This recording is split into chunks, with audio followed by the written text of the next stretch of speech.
We talked about this story when it happened. This, and because there was, and also in, unlike many of these cases that are similar, we didn't have all of the footage that we do, the camera footage, etc. Do you remember that story in Fort Worth when their Fort Worth police, they had rescued an 8-year-old girl who had been kidnapped off the street? This was like about, what, a year ago? And that everybody, not just in Texas, but I think everybody around the country was following this story because it began with someone's, they had like a blink camera or something that was one of their cameras on their front porch, caught the moment that this girl had been snatched up in the street and her mom was screaming. It like happened right in front of her, and she was trying to chase the car, and the door cameras, their video footage, it had all of this. It's the most terrifying thing ever. Broad daylight, middle of the afternoon. And police rescued her. It was a first person look too, because they all had their cameras on, their shoulder cams on. And it was just heart stopping. It's like every parent's worst nightmare. And it feels like issues like this and really human trafficking in general, because obviously this is what was going to be this child's fate. That man ended up, he was obviously apprehended, Michael Webb. He was sentenced to life in prison for kidnapping this girl. And this, like I said, it brings up this issue of human trafficking and how unbelievably prevalent this heinousness is. And it's something that the president has touched on when he's discussed it, whether it's State of the Union or some of his rallies that he has. And he discusses, really it's dangerous work. And there's an initiative right now that that's ongoing. That's something that's been spearheaded by Sheriff Bill Waybourn, who is the sheriff for Tarrant County, that is targeting the illegal trade of humans, like human beings, with human trafficking. And he joins us now on the phone, actually by Skype, to talk about it. Sheriff, good to see you. Thanks for joining us. Good to see you, Dane. It's an honor to be. Of course. Tell us how prevalent this problem is, because this is one of those, and I think that's one of the reasons why that story that I gave you, that example, and similar stories like that, really hit home with people, because they think it's a problem. When you hear the phrase human trafficking, you think that that's a problem that other areas have, that other countries have. But no, it actually, in suburban Texas, parts of the DFW Metroplex, there's the problems with human trafficking. How prevalent is it?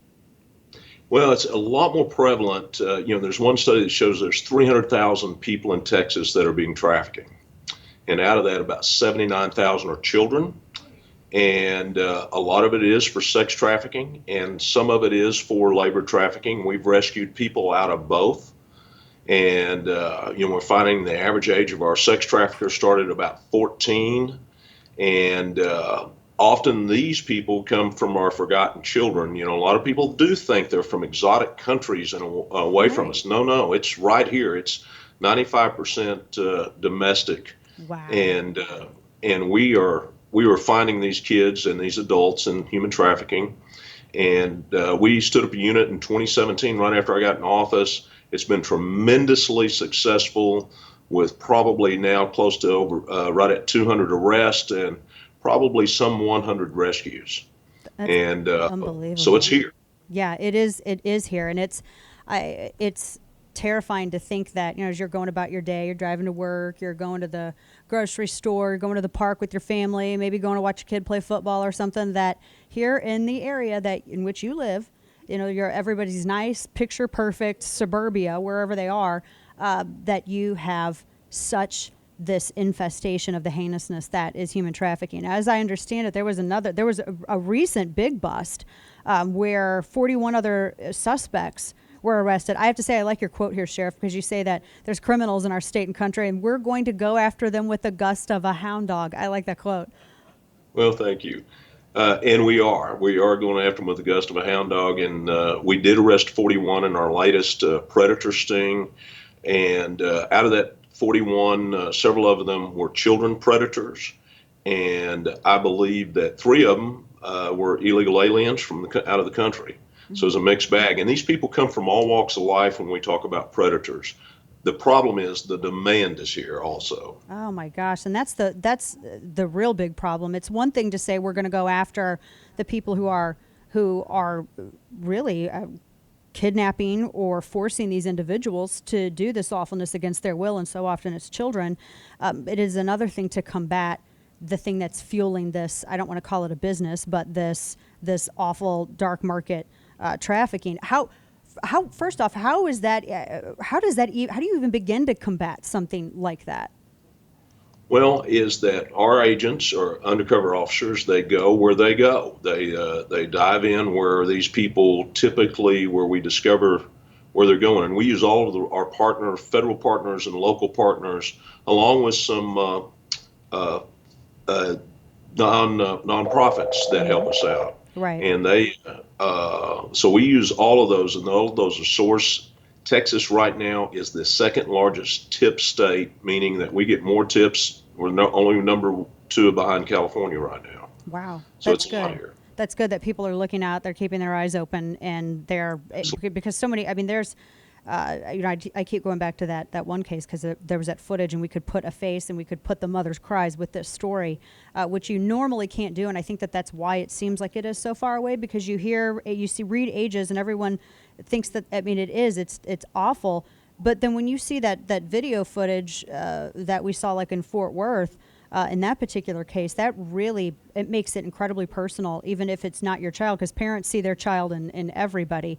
What happens after? What happens after these people are arrested, and after these people who have been trapped in this human trafficking, they're rescued? Because there begins another job. You have a bunch of people who have been victimized who now need to go through a recovery process. But what about the deterrence for these individuals? I mean, I'm a little. You might say, Sheriff, I'm a little old west. I think these people should hang publicly who are involved in doing this, and that we ought to put it on pay-per-view and raise some revenue as restitution for some of these victims. But what is the deterrent for that? What is the penalty for some of these individuals? And I realize that based on their crimes, it may vary, but I would hope that it's so incredibly strong that it's just under death. Well, I appreciate your sentiments. It is the scourge of the earth. I say it's evil walking boldly among us, almost from a biblical perspective, how demonic this thing is. But we have seen, in federal court, you saw the fellow you just talked about. He got Yes. life in prison. That's real life. He's not going to breathe free air again in his life. We have seen some as high as life. And we've also seen from our state district attorney here, Sharon Wilson, we've seen up to 40 years and 45 years in some of these cases where we've gotten convictions on some of these bad people. Yeah. So they are going away for a while. And That's good. not as long as I'd like to see, but for a while. Yeah, well, see, that's why we need to have some more Waybourn policies out there and out in the sheriff's office in Tarrant County also. But we need to kind of adapt that for some other places for these deterrents. The innocents that are now recovering from this. What resources? Who helps them? Because that's also a huge job.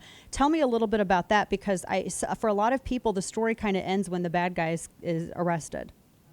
And that's when their story really begins.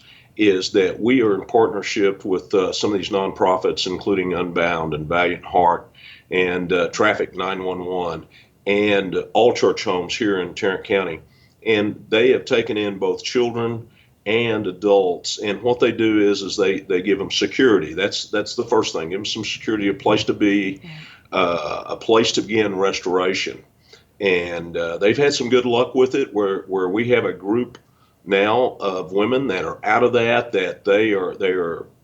they're getting their education, they're getting in the workforce, they're becoming independent, contributing adults, and living a life far outside of this evil that they were once drug into. So there is help going on. What can people do in their areas to work with law enforcement to help combat this? Because, we always, and we're grateful to have good people wearing the badge like yourself, Sheriff, but I also know that it's incredibly taxing, not just on resources, but emotionally and spiritually taxing to deal with this, because this is just one of the most basest of evils that's out there. How can people help? Well, I will tell you very plainly from Bill Waybourn perspective is you said it. For our people, for our agents that are out there doing the work, that are in the mud with these people, we need your prayers. If you're praying people, we'll take those. The second thing is that folks, if you see something that isn't right where you're at, please call it in. If your gut feeling tells you that person doesn't belong with that person, let us get an opportunity to check that out. The third thing is get involved with one of these with a good nonprofit that may be able to where you can be a lay counselor, where you can donate money. So there's several things to do there also. Well, good. I'm glad that I'm so glad that we have these organizations and so many of these nonprofits that are involved in this. Where can people go online? I know I have an email, but where can people go online if they want more information, or maybe there's another nonprofit out there who's watching, who's listening, says they want to partner up. If not in Texas, in their particular state, where can they go for more information?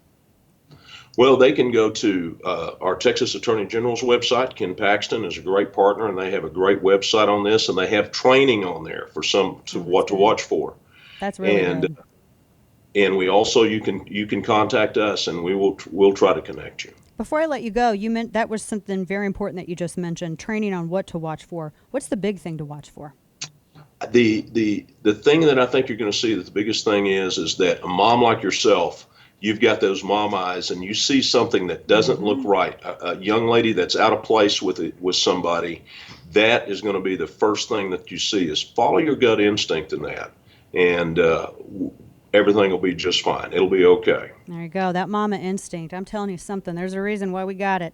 Sheriff Bill Yes, ma'am. Waybourn, it's always such a pleasure. We thank you for everything that you do for not just Tarrant County, but for really just the law enforcement that you represent as well. And on behalf of these victims that y'all are helping and helping to rescue. Thank you so much. We appreciate your time with us today.